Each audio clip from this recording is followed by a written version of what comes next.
everyone. So, welcome to our Wednesday session. And today we're going to talk about a lot of different modalities. I said crystals and angels in the email, but also, tapping's another one that people do with animals. And that came up during our conference when Sarah did our Letting Animals Lead Us to a Better Life or Better World.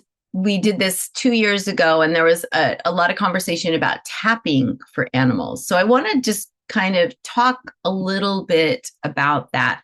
And I want to start by kind of focusing on, so in the Let Animals Lead method, it's really funny because people will say to us, oh, you don't like animal communicators because we don't allow animal communication with Animal Reiki. And that's not true at all. We have very good friends that are animal communicators. Some of our Sarah members are animal communicators. What we mean when we say that we don't want animal communication with the Let Animals Lead method of Animal Reiki is we want to keep the Animal Reiki as pure as possible and as simple as possible. So if I were an animal communicator, which I'm not, and also an animal Reiki practitioner, and I go into a session and I start telling, I start getting messages, I start talking to the animal, and then I tell the person at the end, oh, your animal told me this, this, and this, and this, and this. Okay, then the person's going to get confused. Is Reiki animal communication? And that happens a lot. And the other problem with communicating during Animal Reiki is passive. And this was something that Taya Strom taught us back like in 2017 or 18 when I met her, and she came and did a talk for the Sarah group. She was an animal Reiki teacher, and she's a very accomplished animal communicator. She has a really wonderful book about animal communication. If you ever want a good one, it's Taya Strom. It's so wonderful and amazing. And after reading it and after taking her classes too, I mean, I probably could do animal communication. Anyway, that's a whole nother thing. I'm going off course. Anyway, bringing it back here. She taught us that animal Reiki is passive, right? You're holding space. You're creating this beautiful, calm space for the animal to relax. Animal communication is active. You're actually trying to talk to the animal, and you have to verify information. So it's very active. If you're in this beautiful session with an animal, and then all of a sudden the animal says something or sends a message, and you go, oh, okay, we're going to go switch to here. You're taking it out of that. There's nothing wrong with doing a Reiki session and then at the end saying to the animal, do you want to have a conversation? You showed me this. Because when we're in that beautiful open space of Reiki, things start to come to you, right? And so you can say, hey, do you want to have a conversation about this? What ends up happening when we don't do that is we not only confuse the animal, we confuse the person. The person then thinks, oh, okay, so animal Reiki is also animal communication. So then the person has different expectations as to the outcome. It's the same if you bring in crystals, or if you bring in essential oils, or if you bring in, angels. If you bring in anything, then it starts to muddy the waters. It starts to take away from Reiki because now you've got other things going. There's nothing wrong with having other modalities. You can have essential oils, you can have crystals. And Nicholas Pearson, who is a crystal expert, and I know you've heard us talk about him, and many of you have seen him on the Wednesday calls, is going to come and talk to us at some point about crystals and animals. So there is a place for everything, but it is not with Reiki. Reiki will help you set up the situation, right? You're going to create a calm, peaceful environment. And in that space, then things can happen. But you want to make sure that if you're going to do a 30-minute Reiki session, that you do a 30-minute Reiki session. And then afterwards, you can ask the person, or maybe beforehand, you can say, I can do angel therapy, I can do tapping, I can do all these different things, but it's not Reiki. And it's very important to keep those separate because we're sending a really mixed message, which is why in the Let Animals Lead method, if you are practicing this method, we ask that you never mix other modalities in. And then we also ask, as a Sarah member, that you agree not to mix the modalities. That when you say you're going to do Reiki, animal Reiki, that you're going to be doing an animal Reiki session. Now, people are going to say, oh, yeah, but flower essences help, or essential oils help, or whatever that is, or angels come to me. I understand that. I understand that. Don't call it animal Reiki. Call it something else. Because what we're doing is what happened in the human Reiki world. In the human Reiki world, when I first started getting Reiki sessions, I thought Reiki was a psychic situation, that they would, like, someone would work on my body and they would be getting messages. So like the first 3 people I think that I ever went to, they were all psychic and all had information to share. Whereas when I went to like I think it was a clinic or something, it was for school, and I asked the girl, oh, what'd you get? And she's like, nothing. And I'm thinking, oh, that's weird. Then she must not be very good. But then I found out, well, that's not what Reiki is. You create a lot of confusion when you bring in other modalities. And I just want to take a moment and say hi to Carolyn and Monica. And so Carolyn Drew and Carolyn Jane for joining us. So when we're sitting and sharing Reiki, we always want to make sure that we're doing what we say we're going to do. Another reason why I don't really subscribe to bringing in all these different things is, and in full disclosure, I will tell you something, full freaking disclosure. When I first started Animal Reiki, when I first learned with Kathleen, I also had a friend who was a flower essence expert, right? She sold and did out flower essences. And she had this great, it was kind of like Rescue Remedy, but it was for shelter animals. And they were getting a lot of success with it. This was years ago. I can't even remember what it was called anymore. But she gave it to me. And so what I would do is I would put that on my hands, and then I would go and I would do Reiki. And the reason I was doing that was I didn't trust that I was enough. I felt like I need something more because I'm not enough. And that's really, if we strip everything down to pure honesty, a lot of times that's what's happening.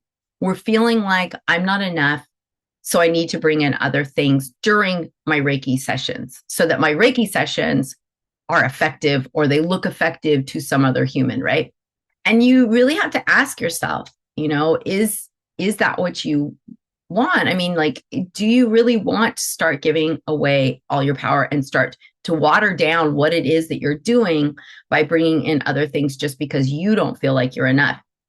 The Let Animals Lead method of Animal Reiki, I've been practicing it for over 17 years and teaching it for over 16 years.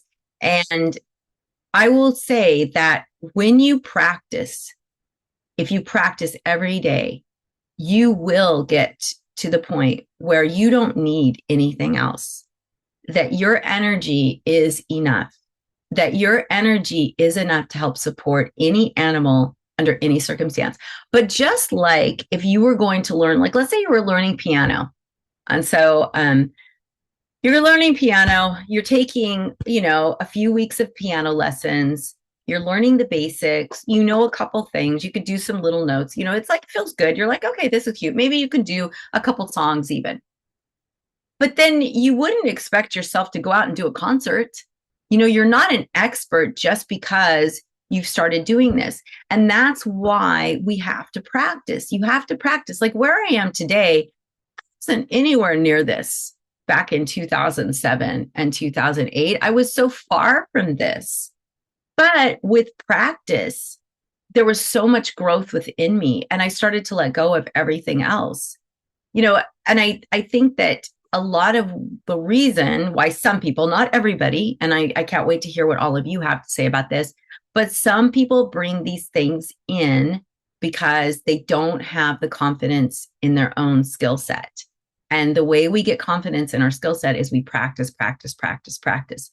But if you're bringing things in, like another popular thing to do with animals is the chakras. Okay, the chakras. Got to block. Oh, this animal's chakras blocked. This is blocked. That's our perception, right? Our perception is this is blocked. And I know that people put crystals and all these things on the animals to unblock their chakras, and they might have a lot of success with it. Okay, that's totally fine. If you want to do chakras and everything separate, go ahead. But here's this is me personally about chakras and things. It's our humanness that tells us this is happening. This is happening to this animal. This is blocked. This is da, da, da, da, da, da. I mean, even when our own chakras are blocked and we have to try and heal them, and we do our work, and we're doing all this work on them, we have to do work, right? Animals don't have to do work. Animals are open to healing when they feel supported, when they feel seen, when they feel heard, and they feel respected. Then healing can happen. But we are stuck. Us humans are stuck on this has to heal. They have to get better. This has to look like this. That doesn't always happen. And animals know that. You know, in the wild, like elephants, when an animal is passing, the elephants don't try to fix the elephant. They hold space. And holding space is really, really powerful. But as humans, we don't think it's enough. We're like, oh, we have to do more. I can't just send love. I can't just hold space. I have to fix something. And that's really where like tapping comes in too, you know, chakras, tapping, using angels. These things, these outer things are very human things. They're not necessarily what an animal needs outside of just your energy and your love and your support. And that is really powerful. But if you don't feel confident, then it doesn't feel powerful. It actually feels pretty weak. And I know that some of you are going to go, oh, but I've had, I've had success with chakras. I've had success. Yes, you've had success. And I'm going to be really controversial here, is that because of your energy, because you believe it, because your energy is like, it's loving, it's supportive, it's kind. And that is what the animals respond to. If it's tapping, I was in the conference, there was like a conference about tapping on your animal. And it's like, yeah, you can't do that with every animal. But besides that, what are you tapping? They don't understand that you're tapping. When you tap as a human, it's, even though I feel blah, blah, blah, I deeply love and appreciate myself. Okay, animals aren't, they're not in that. But we can tap for ourselves with an animal and say, even though I'm really stressed out about what's happening to my animal, I deeply love and appreciate myself, right? You go through the tapping sequence because then your energy changes. It's all about energy with animals. When our energy is calm, then that's calm. Now, for flower essences, that's a little different. But again, I would keep it completely separate from animal Reiki. It's not animal Reiki. It's not a part of animal Reiki, but it's a very powerful tool on its own.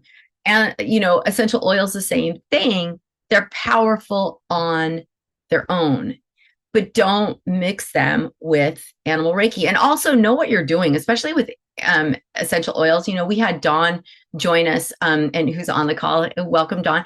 And she talked to us a lot about how you've got to be really careful. Not all animals can tolerate certain essential oils. And I think it's really important that you always consult with your vet. And if your vet is like, I doesn't believe in this, and he only believes in conventional medicine, and you've tried conventional medicine, like let's say your animal has something, maybe cancer, and conventional medicine isn't doing anything, then yes, you would want to go speak to an expert.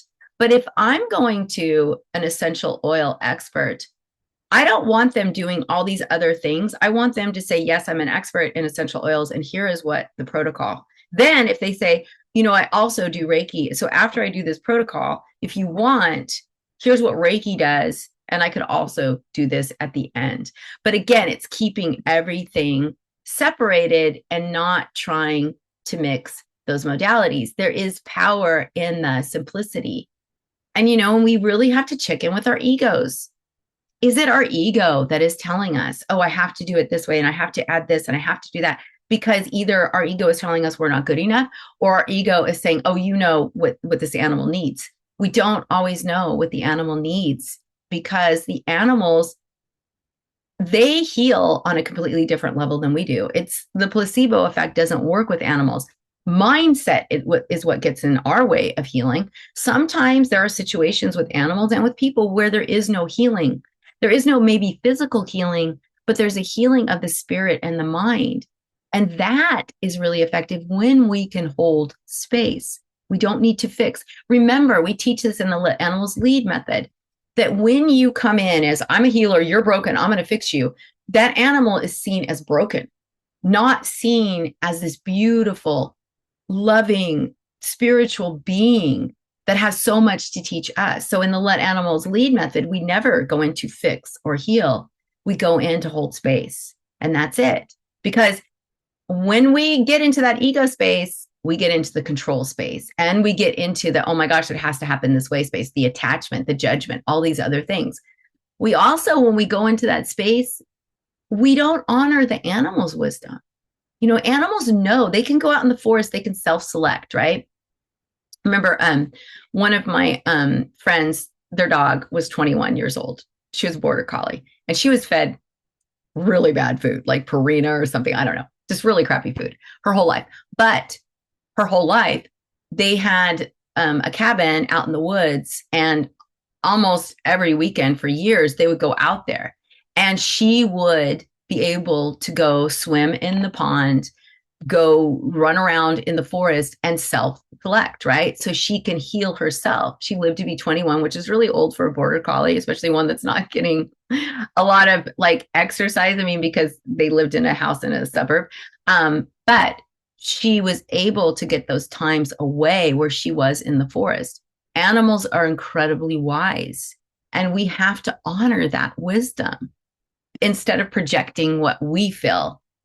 And then the last thing I really want to say is that there is so much power in just being present with an animal without any other distractions, right? So with Reiki, we go, we sit, and we're just there, and we're meditating. And there's no other distractions of, okay, I should be doing this. It's just pure peace. And that energy is so calm and so healing. So when we're talking about these different modalities, think about your partnership with the animal.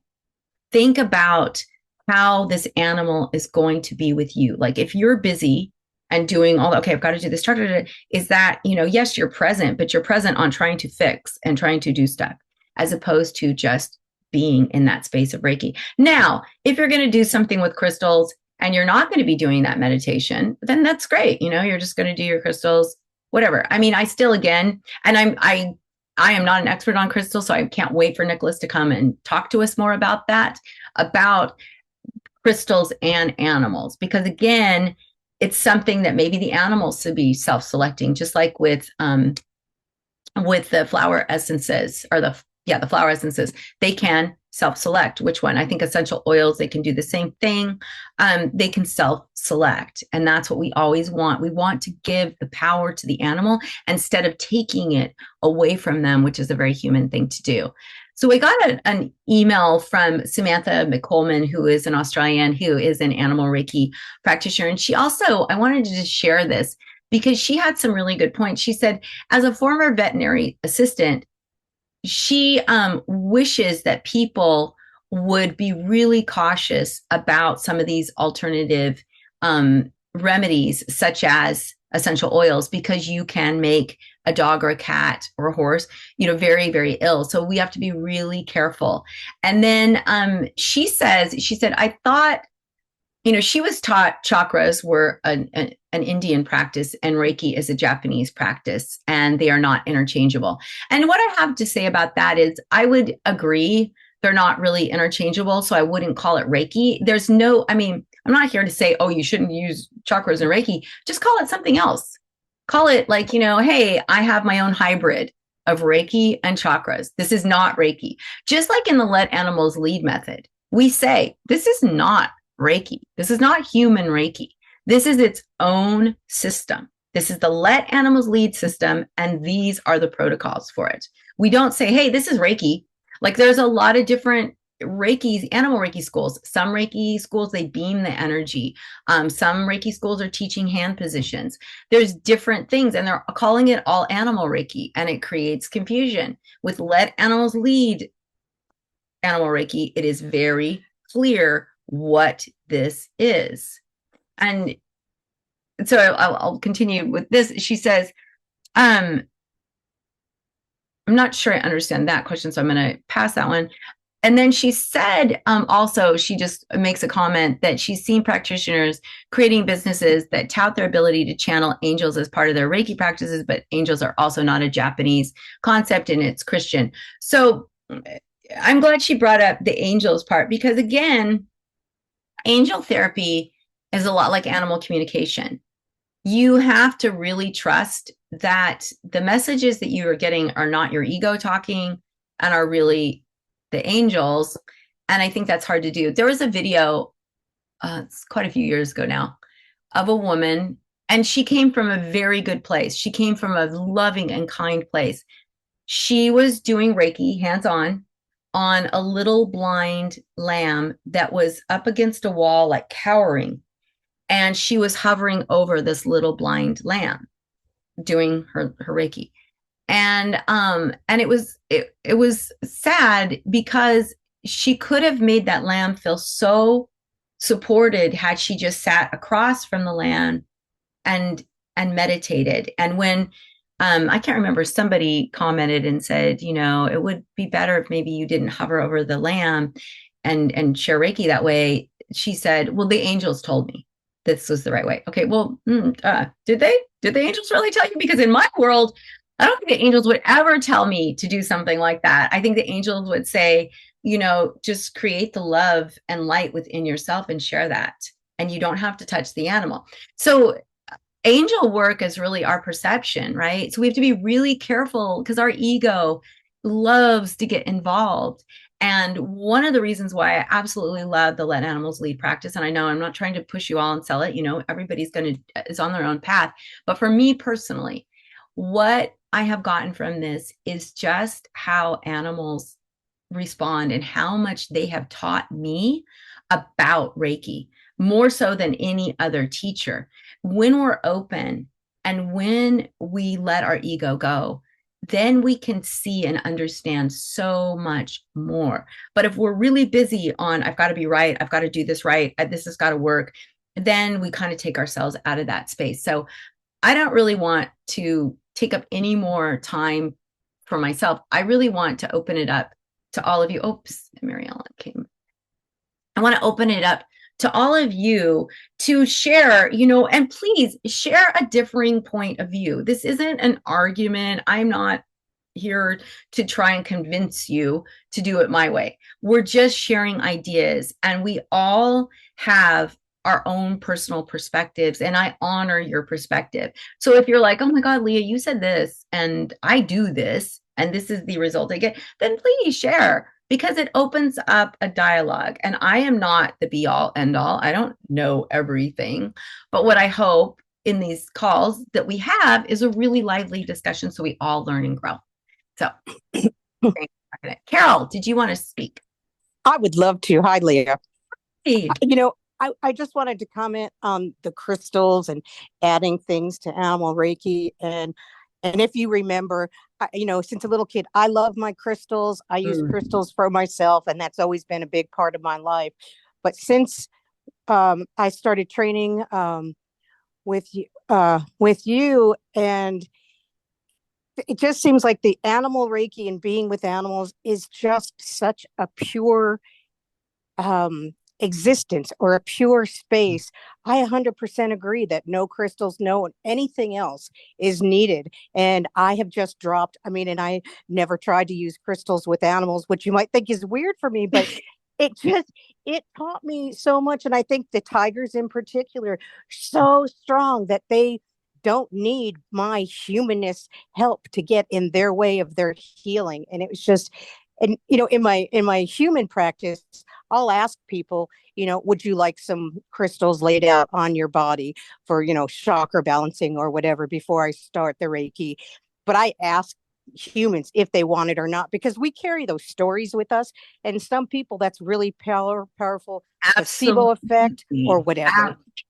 Oh my What God. is I'm so glad you said that, Carol, because you're exactly right. Humans need that, right? I mean, right? bring the crystals, bring the angels, bring the Right. bells and whistles, bring it all. I want it because I can't on my own clear. Oh my God. Right. Thank you for Well, saying that. Yes. one last thing, the animal Reiki and let animals lead, that practice, I it taught me so much, and I carried that over into my human practice, Yeah. and people find that really powerful. And I've moved away from, I mean, I think it's a great foundation to learn chakra positions and all of that for your own information. But if you're really, I think, in that pure Reiki space, the Reiki goes where it's needed, and you don't need to be thinking, okay, next it's the sacral. Oh, okay, now moving on to solar plexus, because then you're in your talking head, and you move away from the purity of the practice. So, and it's taken me a long time to come to this point, but I think purity is best, Well, and just or really works for quickly, me. yeah, and really quickly, and Dawn, I'll get to you in just a sec, is that you know, I love how you say that when you first started, it's uncomfortable at first, right? Because we don't trust ourselves. But now you've been doing this a long time and Right. you really start to understand the purity of this practice, right? Just exactly what you said. I love that. It really is. Absolutely. And if you can stay in that space, it is just such a beautiful, sacred, just such a unique space to be in. For myself, I always say, I like to be in it for my own healing as well and not be distracted by those other things. So it's twofold, I think. I absolutely, and I love too how you mentioned the tigers at Care. I think was the first time, and because you're absolutely right. Well, we can't put chakras on or put crystals on them or do all these things, and you don't even really want to be like trying to force something with chakras or trying to clear something. You just want to be in that space because it's a giving and receiving. It isn't like, hey, I'm giving to you and you're taking. It's I'm here to fix you. They shake yeah, that off and they'll walk away, because I don't know. Somehow, I think you used to say it feels pokey to them when we yeah. approach them with that kind of mindset. Yeah, it Yeah. does, right? Because like Yes. if we're just like our energy is like deep, deep, deep, and it's very irritating. But you worked with the older tigers that had actually been abused. Like right now, they have the babies, and Right. like they were not open to certain things. It's like they would walk away from you, like you said. Like the younger ones don't do that, but Right. they would definitely walk away. But and the older ones, when you were in that space, they would come and lay down in front of Yeah. you. So it was like they would let you know when you're on, and your mind would start to, if your mind wandered or whatever, they'd get up and leave. Oh So my they God. were I'm so glad you said that because I always share that story about how, and they don't come back. They're like, they you need to go do some practice and then come back. right, right. So they were very powerful teacher, and they cracked me up. I think about them all the time. It's like, oh, you're in your head. The tigers are walking away. I Yeah, love that so much, Carol, yeah. because you're so blessed that you got to work with Tigger and Pumpkin because that is really how they were. Like, and like you experienced, it was such a powerful lesson that stays with you. And then that's how, animals, when people say animals as our teacher, what does that mean? I don't even get that. But Yeah. that's exactly what we're talking, or in my experience, that's what it means when animals are our teacher. Thank you for letting me talk. Oh I my appreciate God, I'm it. so glad you are here. I haven't seen you forever. And so, thank you so much, my friend. I love you. Well, I'm so excited about this topic, because I think what a big, huge, I love Yes, my crystals and I wear my crystals, but have learned that they have their place. absolutely. Right. Absolutely. And it's not in Reiki. So thank you, Exactly. girl. Mwah. Thank you. All Okay, right. thank you. Dawn, yes.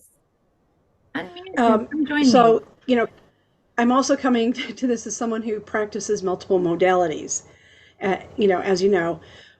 But I find that the let animals lead method, it just the purity of it has the simplicity and purity of it has been amazing.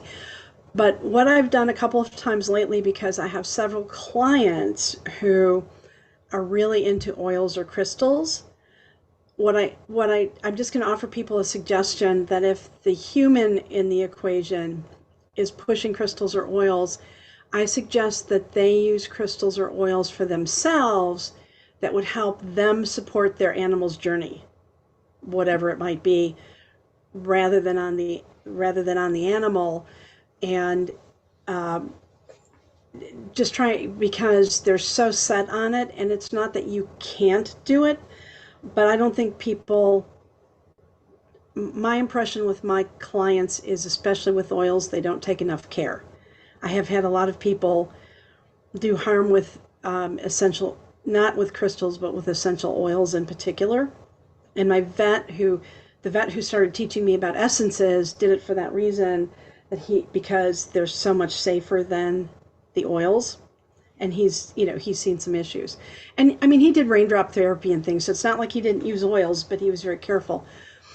But the I'm just going to encourage everyone that as you gain confidence in let animals lead, it is enough.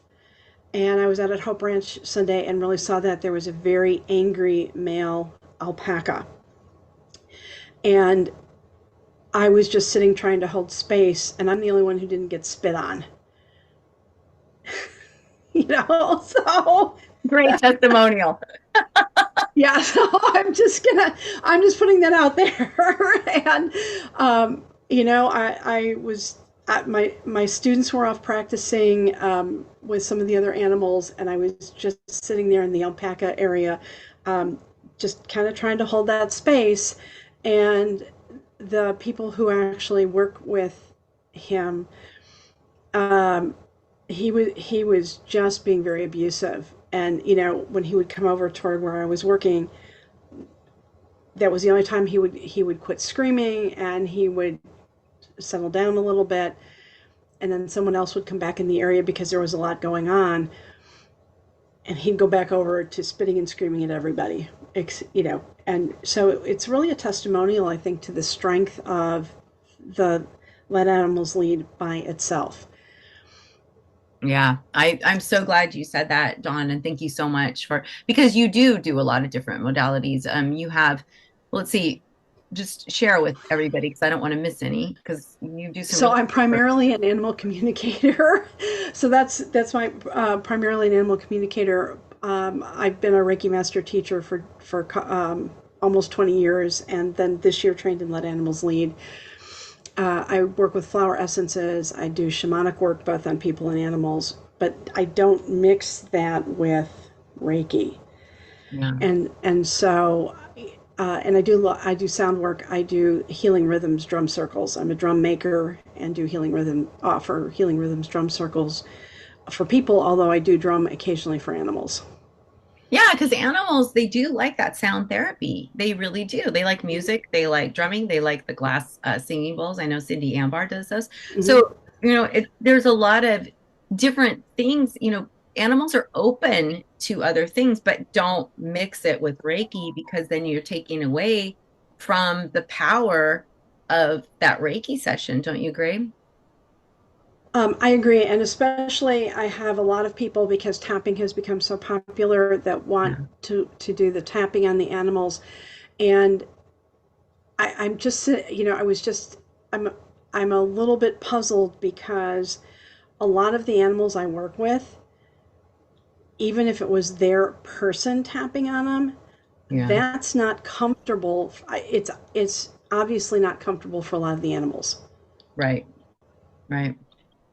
But that's my impression. I realize that it works for people, and so just in the last month, having a couple of experiences, I just tried to get people to do whatever the modality is that they want on the animals, on themselves, to support what's going on with the animal. Yeah, exactly. Because again, it comes down back to our energy, right? Like you were saying, if the human is pushing for essential oils and crystals, have them use them on themselves because that's really powerful. Yeah, I love that, Dawn. Thank you so much for sharing that, and thank you for sharing your wisdom because you have so much experience with this.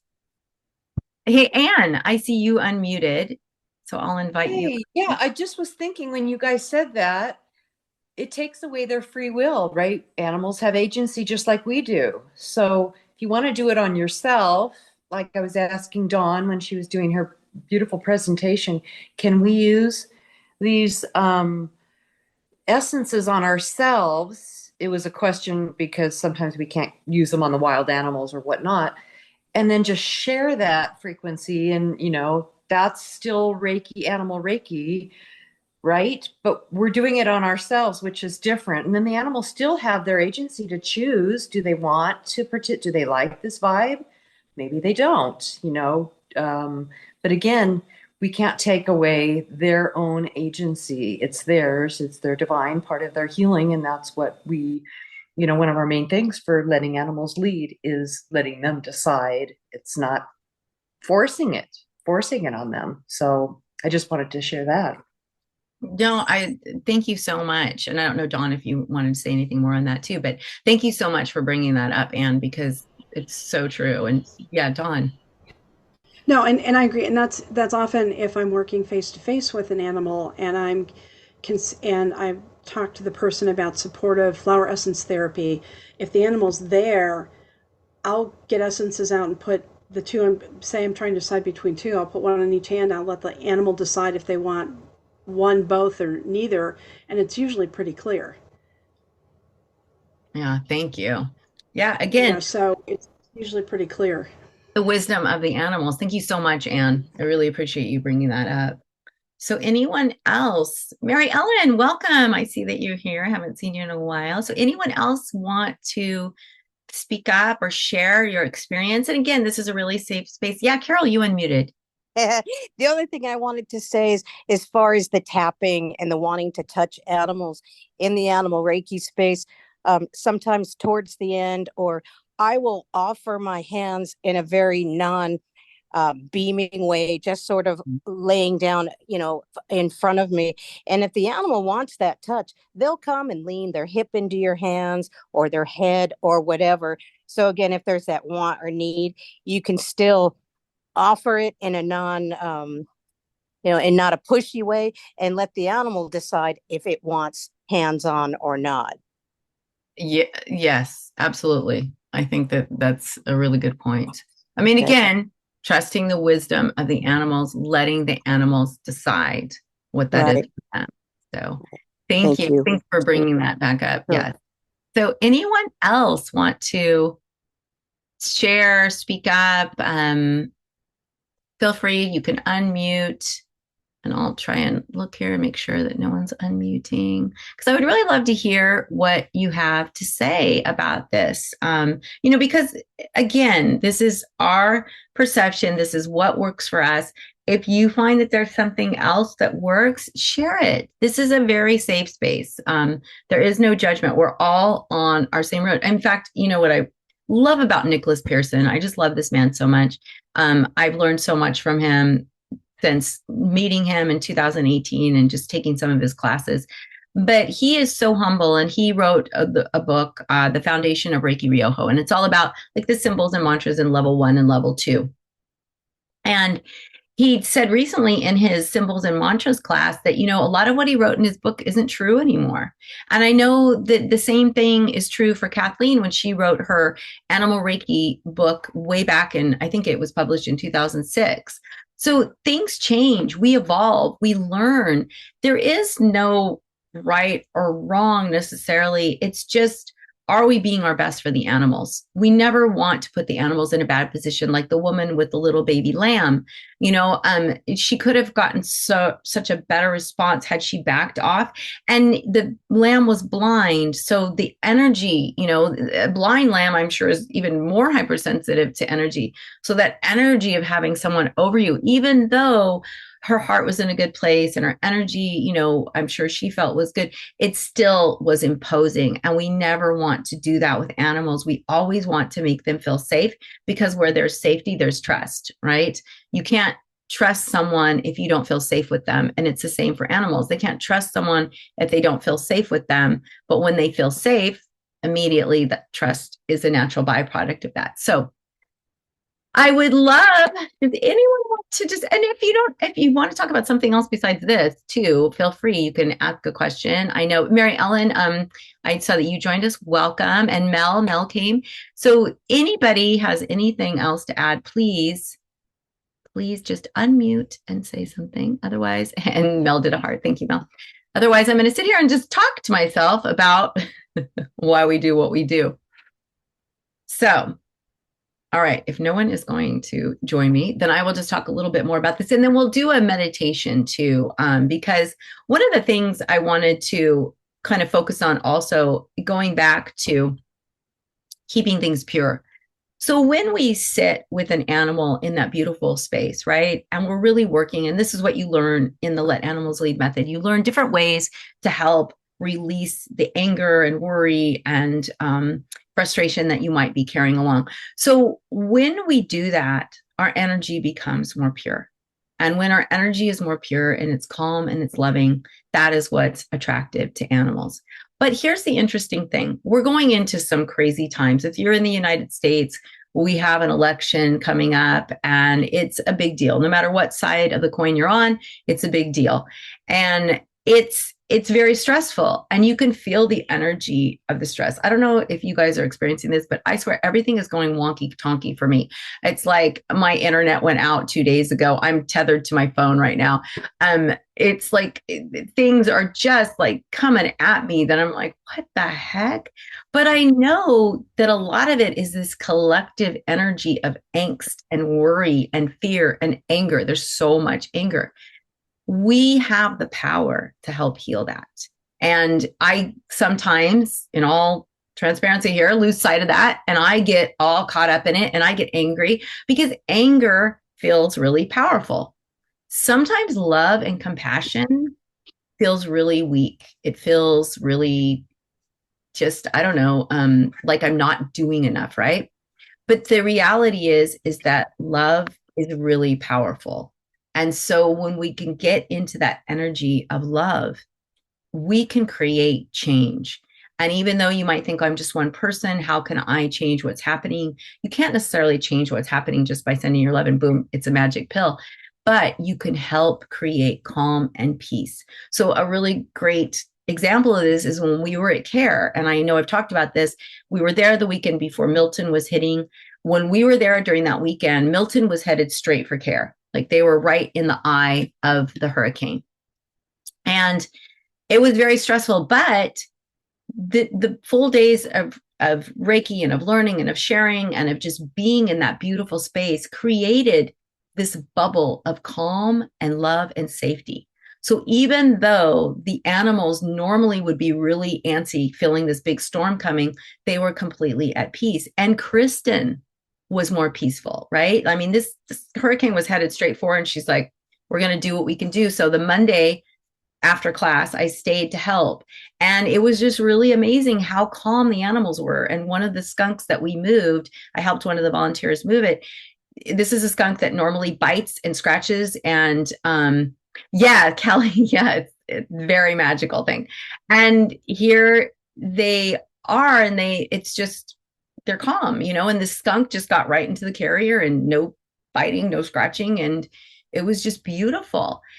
And then the hurricane ends up going a little bit south and CARE's completely protected. Yes, they had, you know, wind damage, like there's branches everywhere. The property was kind of messed up, but there was peace and the animals were calm. And that's really powerful. And when you're there and we're meditating, you know, there's wild birds and snakes and lizards, and there's, you know, people are doing construction. It's in a neighborhood kind of, I mean, out in excuse me, a rural area, but there are neighbors that are close by and you can hear stuff. And but during the meditation, everything would get quiet.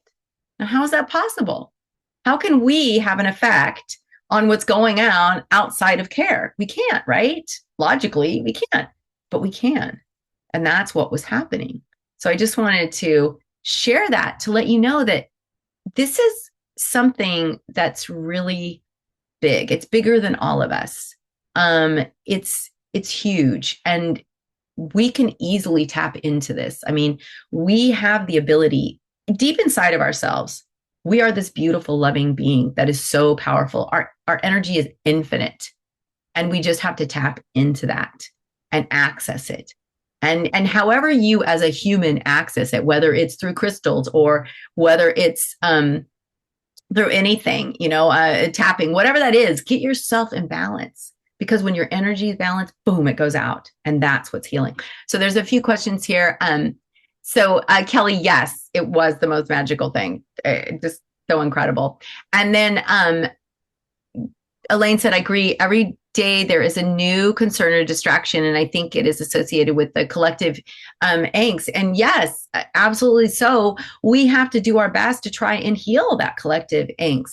And then Mary Lynn says, is it okay to wear an essential oil when you're offering animal Reiki? And I personally would say no, but I'm going to get to this in a minute because I know Mel unmuted and I want to give her a chance to speak.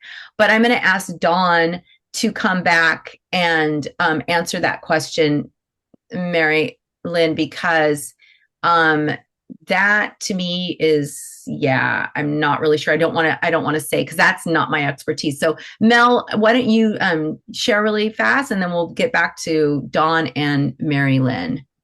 Hello, everybody. Hey. Hi. I just wanted to speak on the crystal thing. So like I'm not huge on the essential oil stuff either, because it is very it's dangerous to have it around certain animals, and I'm quite allergic to a lot of them as well. So the essential oils is just always an iffy thing. But I was never huge on crystals until I found the right ones for me. And I don't use them either with the animal Reiki. But my animals will, if I use certain crystals with me, my animals will pick the ones and they sit in front of the ones that they like. So those are the ones that if I do now, if I do just a Reiki session in general for my animals, I have lots of animals now. I know mine is one, but I have lots of animals, so I know which ones that they actually resonate with, and it feels like they're purring to them. They're purring to specific crystals, and it's just so, it's fascinating to see how the energy of certain crystals that they're drawn to. Yeah. And I just love that. So I have actually a few in my office because my office has been very hectic and stuff. So I brought some into my office, and the healing or the energetic qualities of crystals should never be underestimated. Absolutely. Because that's what it is truly, truly there. Especially there's certain crystals that will recharge all your other crystals.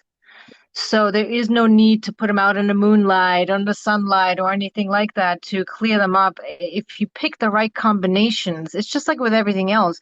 If you pick the right combo, they work well together. And so I've become a fan of specific ones and the combinations.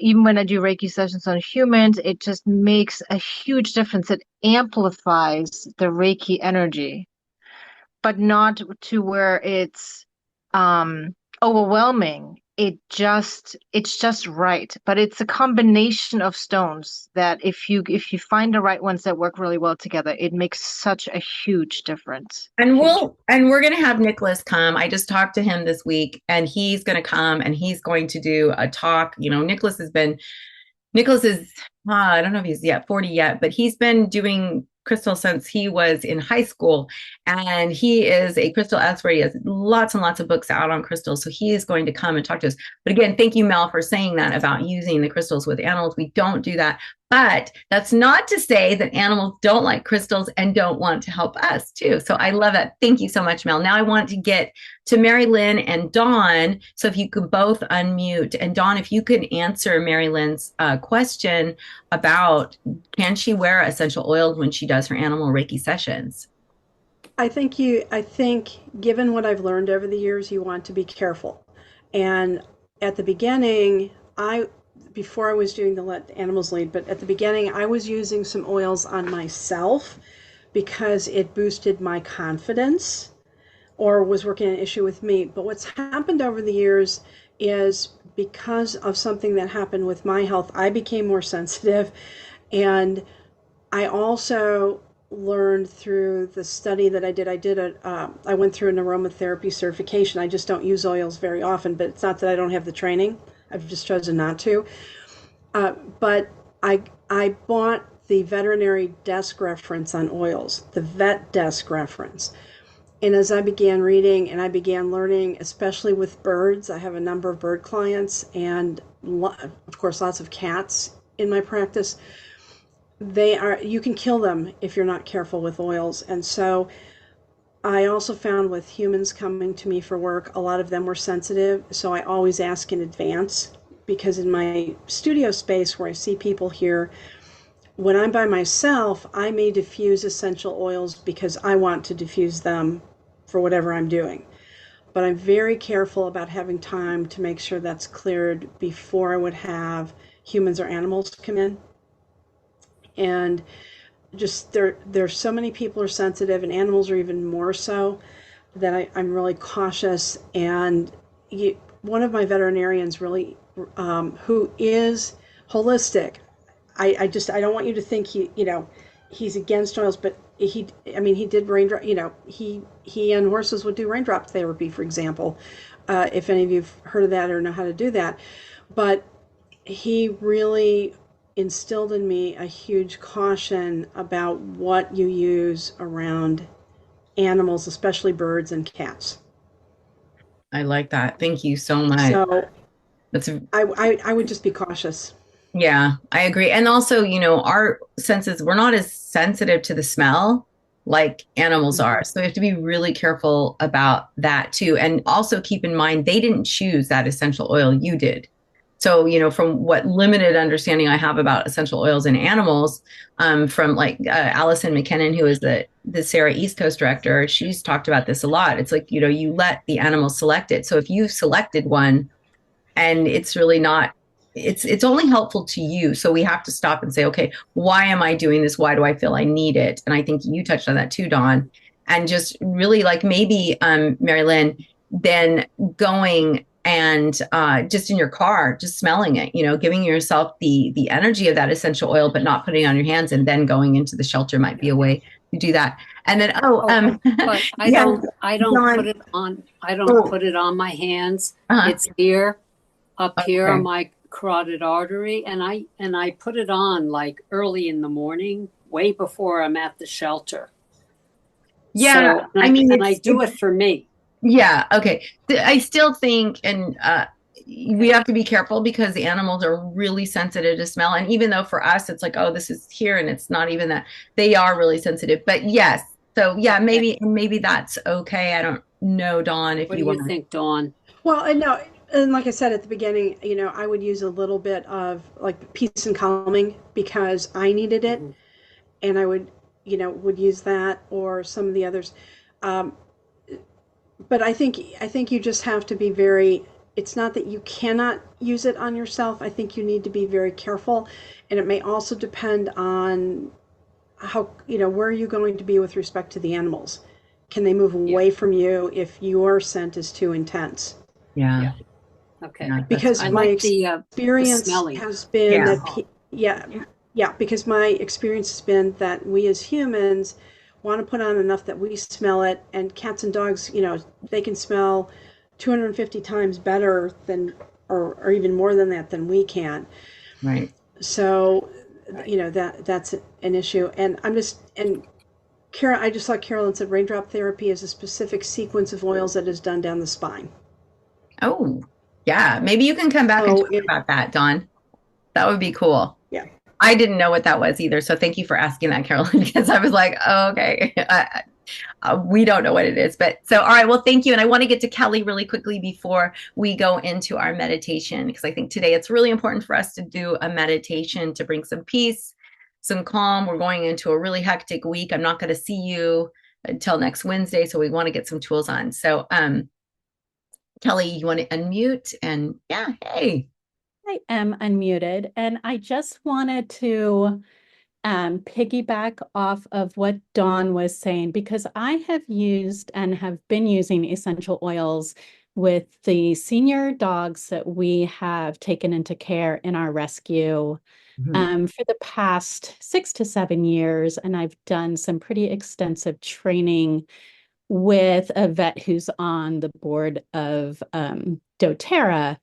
And so just it is so important to understand the ethics of using oils if you're going to be using them with your animals, and making sure that they are only therapeutic grade, because there is a lot of adulteration within the oil compounds, and that's where the harm is being done to the animals, is when people are buying their oils just from their local drugstore or a grocery store, wherever, and those are not pure therapeutic grade essential oils. And so I'd love to, at any point, share some resources and tips about working with oils with animals if anybody is interested in safety and precautions.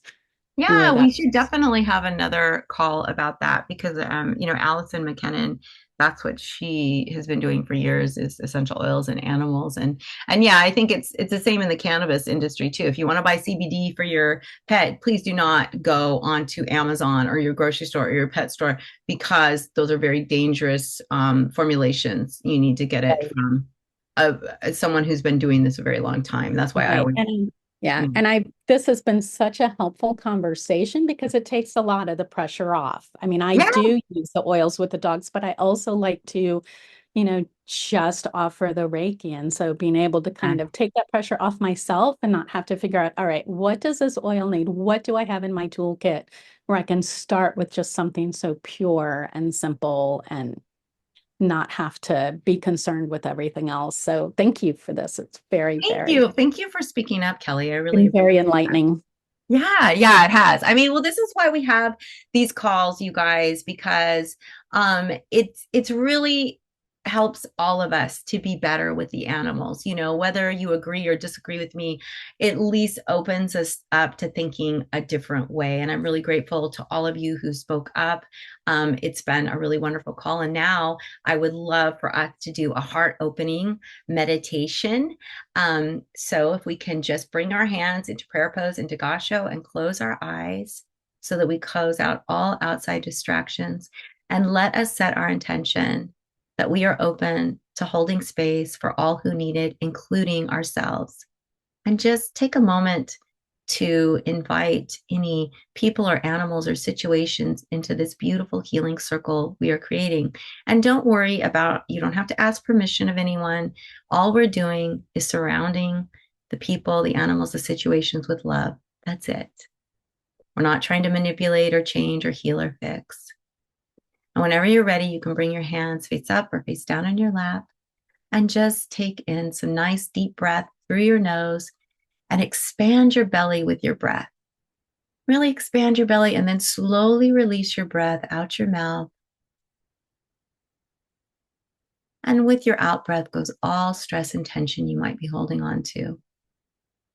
Breathing in really deeply, making that connection to your belly, to your hara. Expand your belly with your breath, and then release your breath slowly out your mouth. This is a very simple breath that stimulates the parasympathetic nervous system. It's a great way to bring calm to your body throughout the day. And whenever you're ready, you can bring your breath back to a very natural, soft state. Now, I'd like you to imagine that when you breathe in, your breath comes down into your belly and ignites a light. And on the out breath, that light spreads throughout your entire body. This is your own unique light. It is your light of purity, your light of love, of compassion, of peace, of joy, of wisdom. And as you breathe in and out, Imagine your light growing brighter and brighter.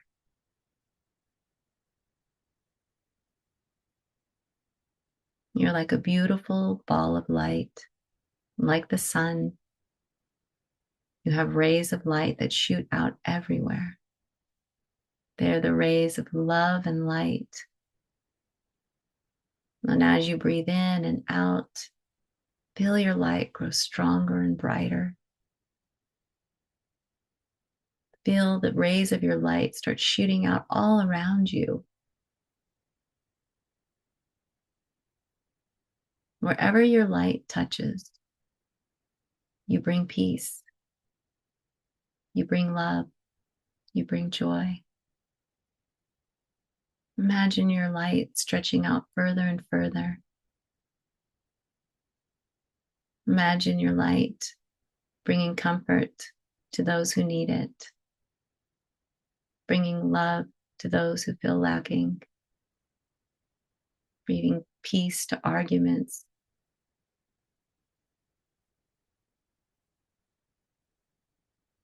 Feel your love and your light going out further and further. There is no limit to your love and your light. There is no limit to your energy. You are limitless. You can bring peace to any situation.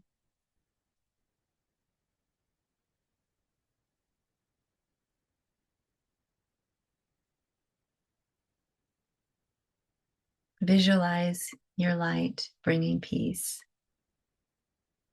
Visualize your light bringing joy to those who are sad.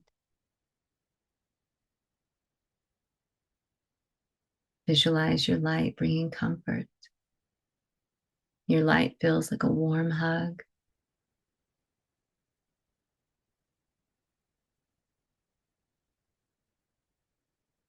You are the energy of love. It is who you truly are.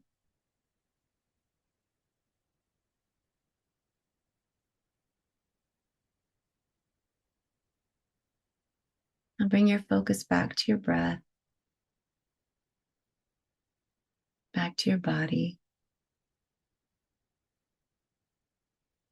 But keep this beautiful energy of love and light strong within you, so that as you go throughout your day, you bless everyone around you with the beautiful light of love, knowing that your light is contagious. Your light ignites the light in others. Your light allows others to access their light to shine.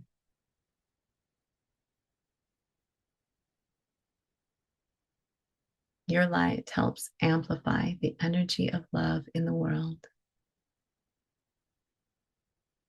And bring your hands into Gasho. And set your intent to keep this beautiful energy of love with you throughout your day and into your night, into tomorrow. And we set our intent to end, and we thank all who joined us. And whenever you're ready, you can open your eyes and bring yourself back.